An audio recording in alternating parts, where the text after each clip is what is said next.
Halo teman-teman, kenalin aku Maulida Aprilia Putri Handayani dari Program Studi Sains Data UPN Veteran Jawa Timur.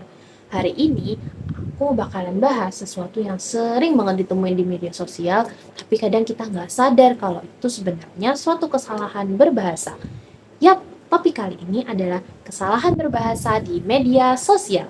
Mulai dari salah ejaan, penggunaan kata yang tidak baku, sampai kalimat yang tercampur dengan bahasa lain. Semua bakalan kubahas di sini.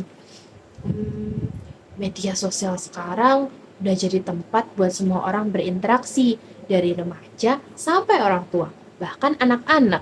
Tapi karena sifatnya santai, banyak orang menulis tanpa memperhatikan kaidah bahasa yang benar.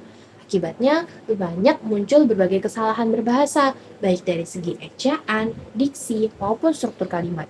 Padahal bahasa yang salah bisa bikin komunikasi jadi nggak lancar. Nah, aku bakalan kasih contoh nih beberapa kesalahan penggunaan bahasa Indonesia yang sering muncul di media sosial. Yang pertama ada kesalahan ejaan atau penulisan.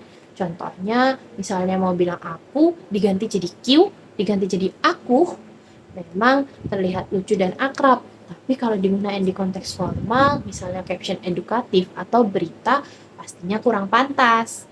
Lalu ada juga penggunaan kata tidak baku. Contohnya mau bilang tidak, tapi diganti jadi enggak.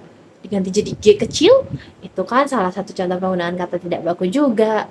Tidak hanya itu, juga ada pencampuran bahasa atau kode mixing. Contohnya, guys, don't forget ya buat like and subscribe channel aku. Ini sering banget terjadi, tapi kalau terlalu sering bisa bikin orang lupa pada bentuk bahasa Indonesia yang baik dan benar. Kesalahan berbahasa yang terus-menerus dilakukan bisa berdampak cukup serius. Pertama, bisa menurunkan kualitas komunikasi, pesan jadi nggak jelas atau salah makna. Kedua, bisa menyebabkan miskomunikasi antar pengguna media sosial. Apalagi di zaman sekarang, bahaya banget nggak sih? Yang ketiga, yaitu secara tidak langsung bisa mengaburkan kaidah bahasa Indonesia yang baik dan benar, terutama bagi generasi muda yang aktif di dunia digital. Jadi teman-teman, mulai sekarang yuk kita lebih bijak dalam menggunakan bahasa di media sosial. Gak harus selalu super formal kok, tapi setidaknya gunakan bahasa yang sopan, jelas, dan tidak menyesatkan.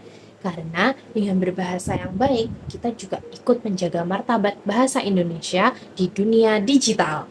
Sekian dari aku, terima kasih, dadah.